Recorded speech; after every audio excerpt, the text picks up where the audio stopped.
Kung ano man yung hinahanap nila, baka nakita na.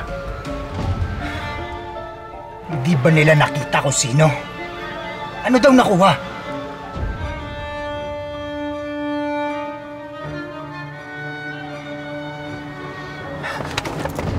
Eh paano? Kung may hawak yung gagong Dwight na yon na pwedeng magdiin kay Natalie, masisira ang buhay ng asawa ko.